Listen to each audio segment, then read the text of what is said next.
नमस्कार मेरे प्रिय छात्र छात्राओं। बिहार वर्ल्ड कप सुपर 80 में आपका स्वागत है। टीजीटी पीजीटी यूजीसी नेट सभी परीक्षाओं के लिए है, विशेषकर बिहार के लिए। तो चलिए देर न करते हुए हम अपने प्रश्नों की ओर चलते हैं। आपकी सलाह आपकी राय हमें बहुत अच्छी लगी, हमारी स्पीड ज़्यादा थी। ध्यान रखिएगा, परीक्षा से संबंधित चीज़ें यहाँ पर होंगी, ना कि अदर बातें करेंगे। चलिए प्रश्न संख्या 1, रिपोर्टाज का कौन सा जोड़ा गलत है। जैसा कि आप लोग देखते हैं, अगर बात करें किसकी, अज्ञेय की, किसकी बात करें, अज्ञेय की बात करें, रेणु की बात करें, तो आपके सिलेबस में लगा हुआ ये है। जो सिलेबस में लगा हुआ है उसकी डिस्कस हम अच्छे से करेंगे। चलिए, नेपाली क्रांति किसका है, फणीश्वरनाथ रेणु का। ऋणझल धनझल फणीश्वरनाथ रेणु का है। अपोलो का रथ श्रीकांत वर्मा का है। पहाड़ों में प्रेममय संगीत शिवसागर का है। इसमें गलत जोड़ा बताना है। क्या बताना है मेरे प्यारे बच्चों? जी बिल्कुल सही, आपने कहा पहाड़ों में प्रेममय संगीत शिवसागर मिश्र का नहीं है, उपेंद्र नाथ अस्क का है। क्या है? उपेंद्र नाथ अस्क का है। एक प्रश्न पे हमको 30 सेकंड देना है। चलिए प्रश्न संख्या 2 की ओर चलते हैं। प्रश्न संख्या 2 की ओर चलते हैं।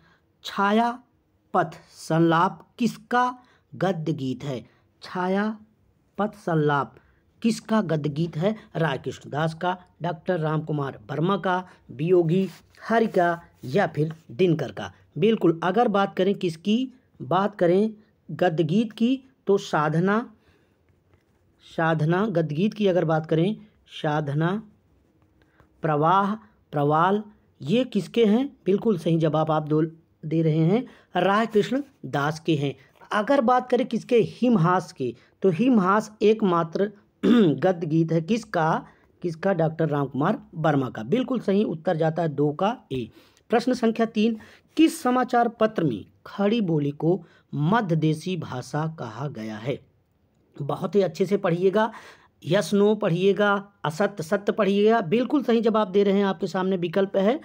ये अगर बात करें तो किसका है भैया? उदंत मार्तंड। उदंत मार्तंड के संपादक जुगल किशोर जी थे। कहाँ से संपादित होती है कमेंट करके बताइएगा। समय बहुत कम लेना है, परीक्षा से संबंधित आपको प्रश्न देना है। चलिए, सौंदर्यम अलंकारम, सौंदर्यम अलंकारः किसका कथन है?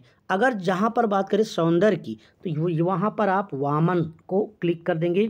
रीति संप्रदाय के प्रवर्तक के रूप में जाने जाते हैं। दंडी का काव्यादर्श प्रसिद्ध है। और वहीं बात करें किसका? रुद्रट का, तो रुद्रट का काव्य अलंकार प्रसिद्ध है। चलिए, राजशेखर भी आपके काव्य शास्त्री रूप में माने जाते हैं। प्रश्न संख्या 5, किस संप्रदाय के कवि अपने नाम के पीछे पा जोड़ते थे? बिल्कुल सही जवाब आप दे रहे हैं, सिद्ध साहित्य।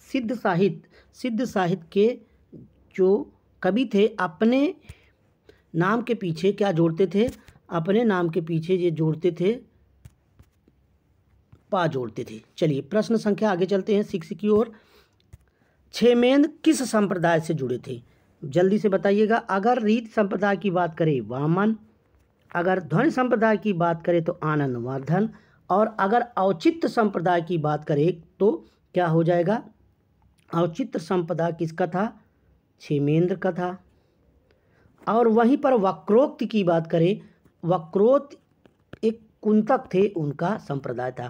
तो यहाँ पर क्षेमेंद्र किस संप्रदाय से जुड़े थे? बिल्कुल औचित्य संप्रदाय से। किससे?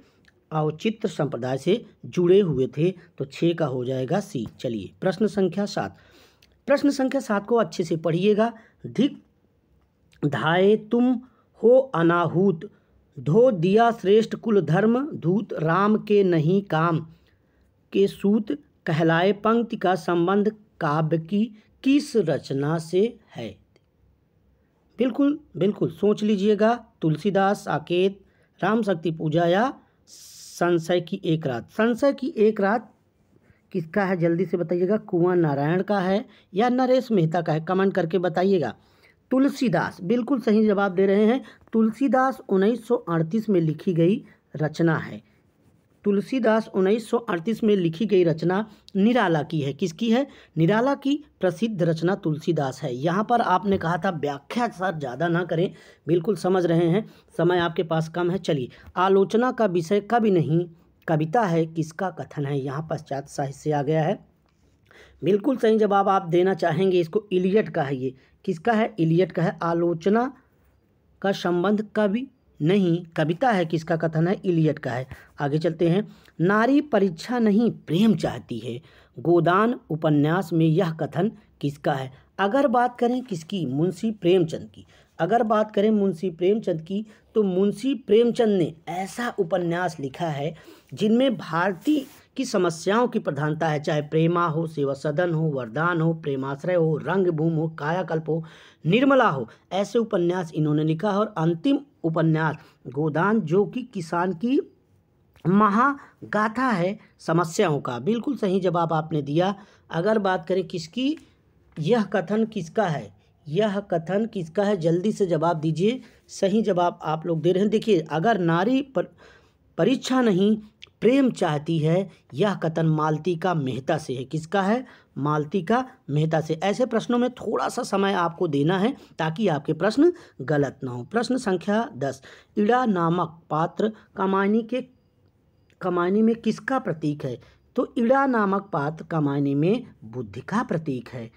कामायनी में जो पात्र हैं सभी पात्रों को प्रतीक बनाकर जयशंकर प्रसाद ने रचना की है। अगर किसकी बात करें, मन की बात करें, मन किसका प्रतीक है? जल्दी से बताइएगा।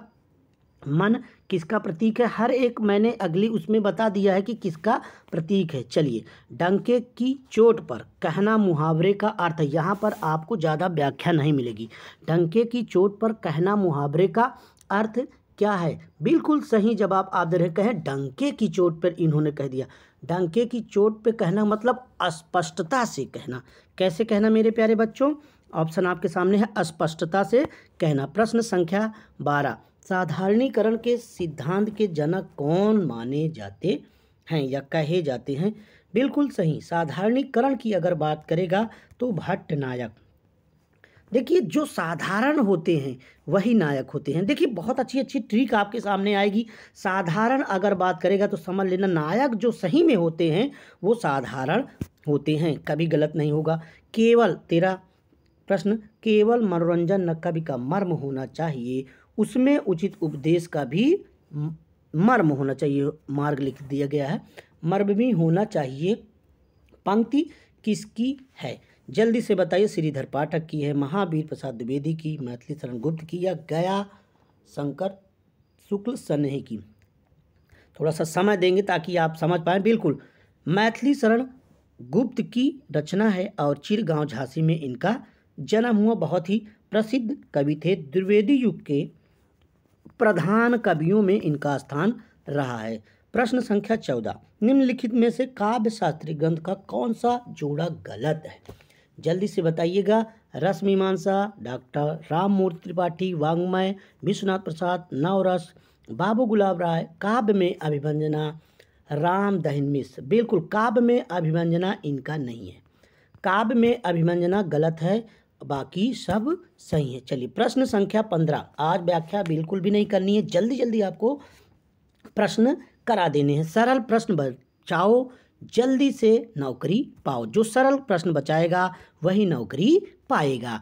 चलिए, आरोह क्रम को व्यवस्थित आप करिए। चारों विकल्प आपके सामने हैं, चारों विकल्प को पढ़िए। कौन होगा? भामा पहले आएंगे कि मम्मट पहले आएंगे कि दंडी पहले आएंगे? बिल्कुल, बात करें अगर आरोही क्रम में तो भामा आपके 6वीं शताब्दी में और 6वीं शताब्दी में ही आपके दंडी आते हैं। काव्य प्रकाश के लेखक मम्मट 11वीं शताब्दी में आते हैं और वहीं रस गंगाधर के लेखक जगन्नाथ जी 17वीं शताब्दी में आते हैं। तो प्रश्न संख्या 15 में चला जाएगा उत्तर क्या? बी। और आप ध्यान रखिएगा, सभी प्रश्नों को अच्छे से पढ़िए और उनका जवाब बहुत धैर्य के साथ देना है। प्रश्न संख्या 16। आ स्वर क्या है? देखिए, आ स्वर क्या है? अगर आ आया तुरंत दिमाग में आना चाहिए कि आ की मात्रा नहीं होती है, अतः स्वरों की संख्या कितनी होती है? 11।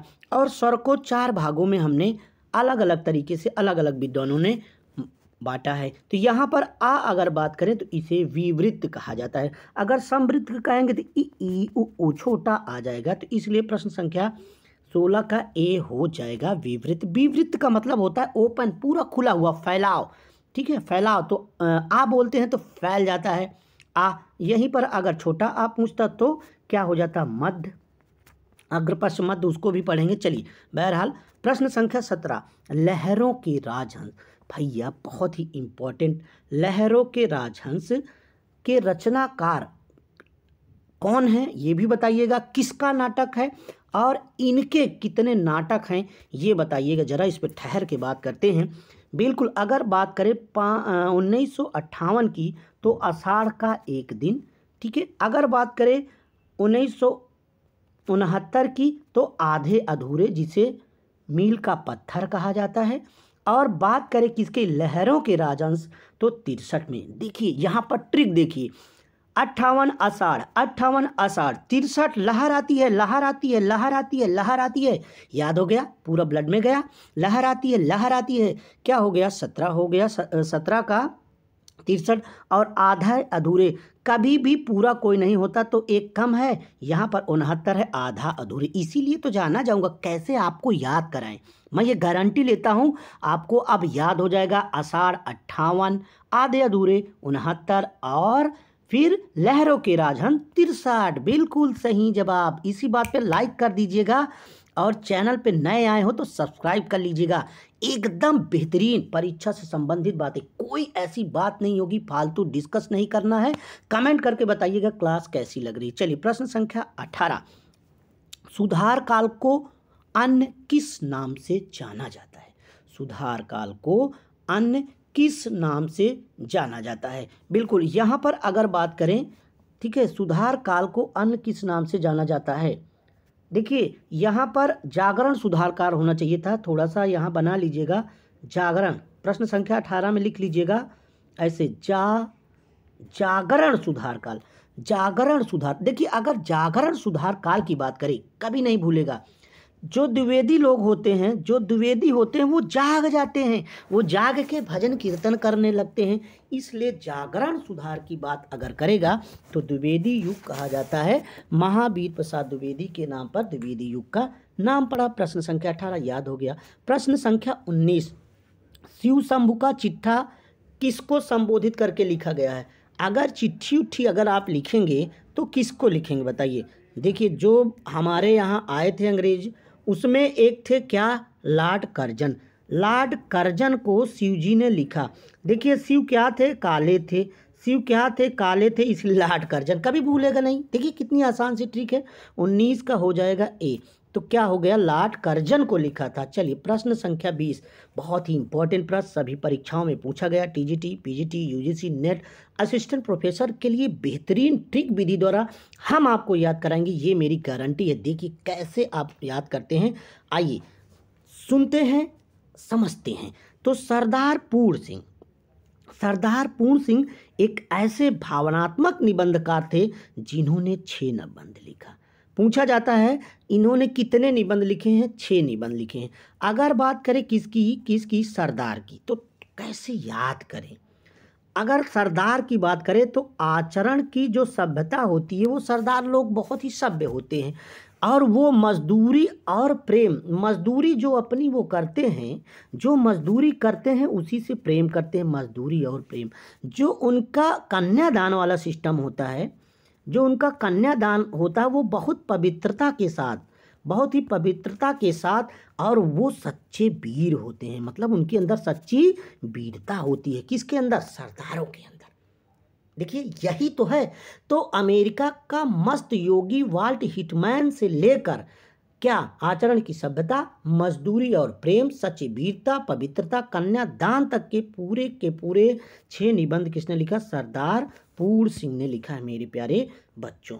जी कहाँ चला गया, सरदार पूर्ण सिंह ने लिखा है, ये सरदार पूर्ण सिंह। चलिए प्रश्न संख्या 20 हो गया।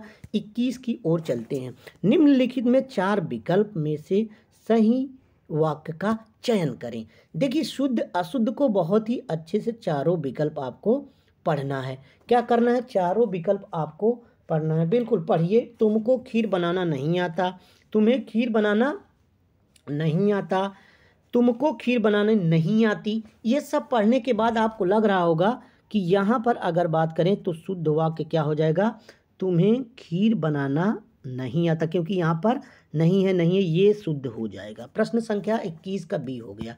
प्रश्न संख्या 22, निम्नलिखित में तत्सम शब्द नहीं है। अरे भाई तत्सम शब्द नहीं है, नहीं वाला देखिएगा, बिल्कुल चूर्ण है, कार है, क्या है, चूर्ण है, कार है, घृष्ट है। यहाँ पर अगर बात करें किसकी, कुआं की, कुआं जो है आपका तद्भव है, क्या है, कुआं आपका तद्भव है, कूप होता है। चलिए आगे चलते हैं। शुद्ध शब्द का चयन करिए, शुद्ध शब्द का चयन करिए, बहुत ही इंपॉर्टेंट है। हतोत्साह, पक्षीगण, बिरहणी, अहोरात्र, बिल्कुल छोटा सा प्रश्न है। यहाँ पक्षीगण नहीं होता है, पक्षीगण होता है, ध्यान रखिएगा। ये पक्षीगण अशुद्ध हो जाएगा, लेकिन यहाँ पर पूछ रहा है क्या, फिर से पढ़िए, शुद्ध शब्द तो पक्षीगण होता है, यही आपका शुद्ध है, बहुत ही इंपॉर्टेंट है। इसको दे दिए, क्या दे दिए, वर्ल्ड कप का नंबर 1, वर्ल्ड कप में हैट्रिक लगा दिया इसने। चलिए प्रश्न संख्या 24 की ओर चलते हैं। भारतेश्वर बाहुबलिरास इनमें से किस काव्य धारा का ग्रंथ है। देखिए जो भारतेश्वर बाहुबलिरास है ये पूछा गया है। शालिभद्र सूर की रचना भारतेश्वर बाहुबलिरास किससे संबंधित थी, जैन से संबंधित थी। किससे, जो जैन साहित्य से संबंधित थी, ये प्रश्न पूछा गया। प्रश्न संख्या 25 की ओर, कौरवी बोली बोली जाती है, कहाँ बोली जाती है, विशुद्ध रूप से कौरवी बोली कहाँ बोली जाती है, जल्दी से बताइएगा। बिल्कुल बात कर रहे हैं, मेरठ में विशुद्ध रूप से कौरवी बोली बोली जाती है, सहारनपुर में भी कौरवी बोली बोली जाती है। चलिए आगे, प्रश्न संख्या 26, मात्राज्ञा में कौन सी संधि है। बिल्कुल, मात्राज्ञा में कौन सी संधि है, मात्रधन आज्ञा। मात्रधन आज्ञा का मतलब दीर्घ होगा, नहीं, बिल्कुल नहीं होगा। क्यों, अगर मात्र ये वाला होता, मात्रधन आज्ञा, तब हो जाता, क्या हो जाता, तब हो जाता। तो जल्दी से बताइएगा कौन सा होगा। ये क्वेश्चन छोटा है लेकिन है बहुत दमदार, क्या है, क्योंकि यण होगा। लोग क्या करते हैं, गलती यहाँ पे कर जाते, इसलिए ये प्रश्न लिया गया है। यवर हो जाता है, यवर यण हो जाता है, ए ओ अर्र हो जाता है, ए ओ अर्र हो जाता है, गुण हो जाता है, ए की मात्रा ओ की मात्रा अर्र गुण हो जाता है, लेकिन यवर हो जाता है, यण हो जाता है, क्या हो जाता है, इसलिए इसमें क्या हो जाएगा, यण संधि हो जाएगा। प्रश्न संख्या चलते हैं 26 हो गया, 27 की ओर। झंझा में नीम किसकी कविता है, झंझा में नीम किसकी। जब झंझा की नीम जब गिरती है तो पाती पाती हो जाती है, क्या हो जाती, पाती पाती हो जाती है। पंत की रचना है।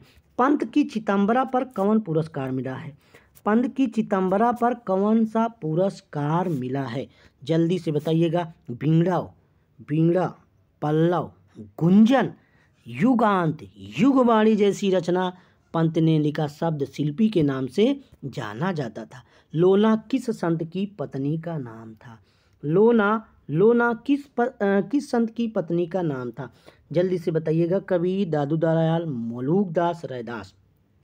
देखिए रैदास के 40 पद गुरु ग्रंथ साहब में मिलते हैं, और रैदास का जन्म काशी में हुआ था और कबीर का भी जन्म काशी में हुआ था, इसलिए लोना इनकी पत्नी का नाम था। चलिए 29, पृथ्वीराज रासो को अर्ध प्रमाणिक किसने माना। आज के बाद कभी आपका गलत नहीं होगा, ये मेरा दावा है।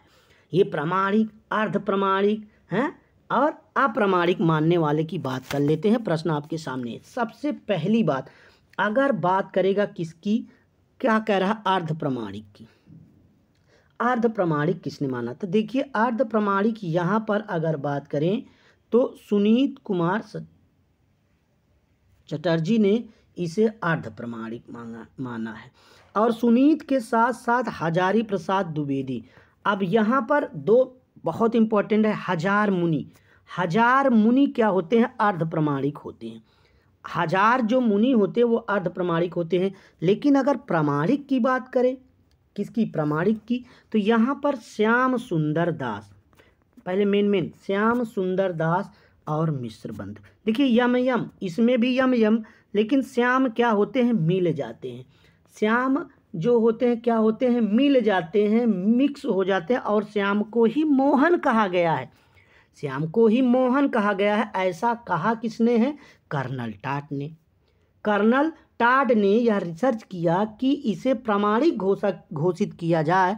इस तरह से श्याम सुंदर दास और मिश्र बंधु और मोहनलाल विष्णु पांड्या और कर्नल टाड मिलकर ये रिसर्च किए कि यह एक प्रामाणिक रचना है। तो आप सूत्र बना सकते हैं बहुत इंपॉर्टेंट कि श्याम, मिश्र, मोहन, कर्नल मिलकर क्या करते हैं? प्रामाणिक बनाते हैं। अब जो बचे अर्ध प्रमाणिक में मार दो, जो सब बचे शुक्ल अर्ध प्रमाणिक, अप्रामाणिक, क्षमा करिएगा, अप्रामाणिक, कविराल श्यामल अप्रामाणिक, गौरी शंकर अप्रामाणिक, बूलर पूछा जाता है, बूलर बहुत पूछा जाता है ये। अरे भाई कौन गूलर बूलर खाता है? कोई बूलर खाता है क्या? अप्रामाणिक होता है, उसमें कीड़े पड़े होते हैं, बस सीधी सी बात है। तो ये ट्रिक है, ऐसे पढ़ेंगे तब याद कराएंगे हम आपको, ठीक है। तो यहाँ पर प्रश्न संख्या 29 का क्या हो जाएगा? डी ऑप्शन हो जाएगा। प्रश्न संख्या 29 का क्या हो जाएगा मेरे प्यारे बच्चों? डी ऑप्शन हो जाएगा। देखिए कैसे याद हुआ कि नहीं याद हुआ, बिल्कुल। चलिए आगे चलते हैं, इस पर थोड़ा समय दिया गया। प्रश्न संख्या 30, डॉक्टर रामकुमार वर्मा ने संधिकाल के अंतर्गत किस साहित्य का विवेचन किया है? डॉक्टर रामकुमार वर्मा ने हिंदी साहित्य का आलोचनात्मक जो इतिहास लिखा है, उन्होंने कहा कि इसके अंतर्गत किसका विवेचन किया है? बिल्कुल सही बात कर रहे हैं, सिद्ध और जैन का विवेचन इन्होंने किया। प्रश्न संख्या 30 हो गया। प्रश्न संख्या 31, निम्नलिखित में से विलोम का एक जोड़ा सही नहीं है। व्यास समास, परुष, कोमल, स्वार्थ, परमार्थ, सामिस का आमिष। जल्दी से समझिए, 30 सेकेंड आपको देना है, 30 सेकेंड आपको प्रश्न को देना है। 21 मिनट हो गए हैं, 40 मिनट में 80 प्रश्न हम कराने की कोशिश करेंगे। बिल्कुल कह रहे हैं, ये सामिस का निरामिष होता है, आमिष नहीं होता है, बिल्कुल सही, 30 का डी। प्रश्न संख्या 32, संघर्षी व्यंजन कौन सा है? देखिए अगर बात करें संघर्षी व्यंजन की, किसकी? संघर्षी व्यंजन की बात करें तो शा, खा, साहा होता है। क्या होता है? शाखा शाहा होता है। इसे संघर्षी या ऊष्म संघर्षी व्यंजन कहा जाता है। तो यहाँ पर सा हो जाएगा। लेकिन अगर ला की बात करें, ला को पार्श्विक कहा जाता है, पार्श्विक कहा जाता है। और जा को क्या कहा जाता है? तालब्य कहा जाता है। घा को कंठ कहा जाता है। प्रश्न संख्या 32 हो गया शा, ठीक है। क्या हो गया? अगर संघर्षी या ऊष्म संघर्षी बोलेगा, ठीक है, तब। प्रश्न संख्या 33 का उत्तर आप लोग दीजिए। निम्न में से कौन सा स्वर द्विमात्रिक के नाम से भी जाना जाता है? देखिए एक मात्रिक, द्विमात्रिक, तीन मात्रिक ऐसा होते हैं। तो यहाँ पर अगर बात करें किसकी? द्विमात्रिक को, तो दीर्घ को द्विमात्रिक नाम से जाना जाता है। दीर्घ को द्विमात्रिक नाम से जाना जाता है क्योंकि छोटा छोटा मिलके ये बड़ा बना होता है, इसीलिए छोटी से छोटी मिलके बड़ी, छोटा मिलके बड़ा, ठीक है, द्विमात्रिक नाम से जाना जाता है। बसंत आ गया। प्रश्न संख्या 34, कोई उत्कंठा नहीं। निबंध बहुत ही इम्पोर्टेंट है, कई बार परीक्षाओं में पूछा जा सकता है, पूछा गया है, और बहुत ही बड़े व्यंग्यकार रहे हैं। किनका है जल्दी से बताइएगा। बसंत आ गया पर कोई उत्कंठा नहीं, विद्यानिवास मिश्र का है। बहुत ही इम्पोर्टेंट है, विद्यानिवास मिश्र का क्या है? बसंत आ गया पर कोई उत्कंठा नहीं है। देखिए अगर बात करें किसकी? विद्यानिवास मिश्र की, तो विद्यानिवास की मिश्र का जो निबंध है वह एक कैसा निबंध है? कई बार एग्जामों में पूछा गया है। ये एक कैसे निबंधकार थे? ये एक व्यंग निबंधकार थे। कैसे थे मेरे प्यारे बच्चों? व्यंग निबंधकार थे। थोड़ा सा विद्यानिवास मिश्र के उपन्यासों को हम थोड़ा सा ध्यान दे के पढ़ेंगे, क्योंकि कभी कभी परीक्षाओं में पूछा जाता है। चितवन की छाँ, हल्दी धूप, कदम की फूली डाल, तुम चंदन हम पानी, आंगन का पंछी और बंजारा मन, मैंने सिल पहुंचा दी, बसंत आ गया पर कोई उत्कंठा नहीं, मेरे राम को मुकुट भीग रहा है, परंपरा बंधन नहीं है, भाव श्री पुरुष सोहराब सोहम, जीवन अलभ है, जीवन संगीत, बूंद मिले सागर में, पीपल के बहाने आदि इनके क्या हैं? निबंध है। चलिए आगे चलते हैं। प्रश्न संख्या 35 जो आपके बिहार में भी लगा हुआ है। नामवर सिंह की पुस्तक दूसरी परंपरा की खोज किसके ऊपर लिखी गई है? प्रश्न संख्या 35 का उत्तर दीजिए। बिल्कुल सही कह रहे हैं, हजारी प्रसाद के ऊपर लिखी गई है। प्रश्न संख्या 36, मैं पंडित हूँ तुम बुद्ध हो, किस कहानी में तोता यह हर बार दोहराता है? बताइएगा, यह हर बार दोहराता है। बिल्कुल, वसीयत कहानी में। किस में? वसीयत कहानी में तोता दोहराता है। भाव निबंध किसका है? भाव निबंध प्रताप नारायण मिश्र का है। हा दा भाव निबंध क्या है? प्रताप नारायण मिश्र का है। प्रश्न संख्या 38, निम्नलिखित में कौन सा शब्द एक वचन में प्रयोग होता है? ध्यान रखिएगा, लोग आपके बहुवचन में, दाम बढ़ गए हमने हस्ताक्षर कर दिए, अच्छा दाम, ये सब आपके किस में होते हैं? बहुवचन में। लेकिन प्रत्येक और हर एक क्या होता है? एक वचन में प्रयोग होता है। 38 का ए। अब थोड़ा सा स्पीड वर्ड कप की बढ़ानी पड़ेगी क्योंकि प्रश्न को जल्दी से करना है। प्रश्न संख्या 39, मैंने स्मृति के दीप जलाए किसकी रचना है? देखिए बहुत ही अच्छी ट्रिक है।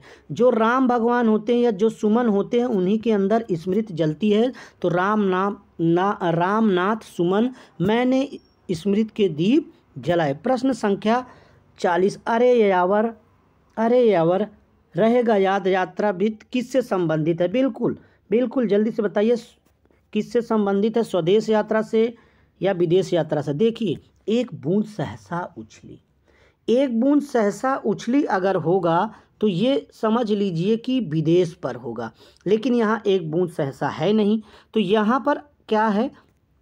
स्वदेश हो जाएगा। अरे यावर रहेगा याद स्वदेश यात्रा से संबंधित है। तो ये आज इतना ही प्रश्न कराएंगे और आप कमेंट करके बताइएगा कैसे प्रश्न आपको लगे। फिर आगे हम मिलते हैं 40 प्रश्नों के साथ, क्योंकि बहुत ही अच्छे से सुव्यवस्थित ढंग से आपको पढ़ना है। देखिए, बात अगर करें किसकी? जयशंकर प्रसाद की। अगर जयशंकर प्रसाद की बात करें, जो विशेष आपकी कविता लगी हुई है, थोड़ा सा समझ लेते हैं 5 से 10 मिनट। जयशंकर प्रसाद का जन्म 1889 ईस्वी में काशी में हुआ था। इनके पिता का नाम देवी प्रसाद और पितामह शिव रतन थे। दोनों तंबाकू और सुर्ती का व्यापार करते थे। यहाँ से इतना पूछ सकता है। और उनकी सबसे प्रसिद्ध बात है कि उनकी पत्रिका का नाम इंदु था। इंदु पत्रिका कैसी थी? मासिक पत्रिका थी। और बात करें किसकी? रचना की। थोड़ा सा रचना समझ लेते हैं। इनकी जो रचना थी करुणालय 1913, प्रेम पथिक 1914, महाराणा का महत्व, चित्राधार, कानन कुसुम, आंसू 1925, ये सब पूछा जा सकता है। आंसू 1925, झरना 1927, लहर पूछा जाता है। लहर 1900 लहर, यहाँ पे प्रश्न थोड़ा सा गलत हो रहा है। इनकी जो कालक्रम के बारे में अगर बात करें किसकी रचनाओं को थोड़ा सा समझिएगा, क्योंकि जो इनकी रचना है बहुत ही महत्वपूर्ण है। तो यहाँ पर अगर झरना की बात करें, किसकी बात करें? थोड़ा सा झरना की बात करें तो ये जो लहर है 1933 में है।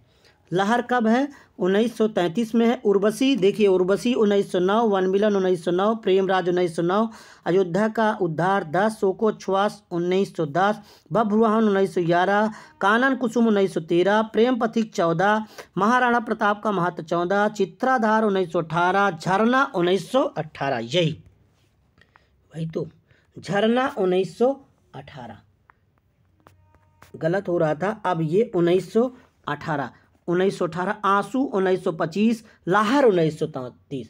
लहर क्या है मेरे प्यारे बच्चों? 1933, ये सही हो रहा था। यहाँ पे किताबों में भी कभी कभी गलतियाँ हो जाती हैं, टेक्स्ट बुक गलत लिख देते हैं। जो नोट्स है उसको सुधार लीजिएगा, कभी कभी हो जाता है, कोई दिक्कत नहीं है। चलिए, लहर 1933, कामायनी 1935। इस तरह से जयशंकर प्रसाद की रचना पूछ सकता है। और ब्रह्मा विष्णु महेश जान ही रहे, जयशंकर प्रसाद को ब्रह्मा, सुमित्रा नंदन पंत को विष्णु और सूर्यकांत त्रिपाठी को महेश कहा जाता है। कामायनी में जो 15 सर्ग हैं, पहला चिंता, फिर दूसरा आशा, श्रद्धा, काम, वासना, लज्जा, कर्म, ईर्षा, ईड़ा, स्वप्न, संघर्ष, निर्वेद, दर्शन, रहस्य, आनंद है।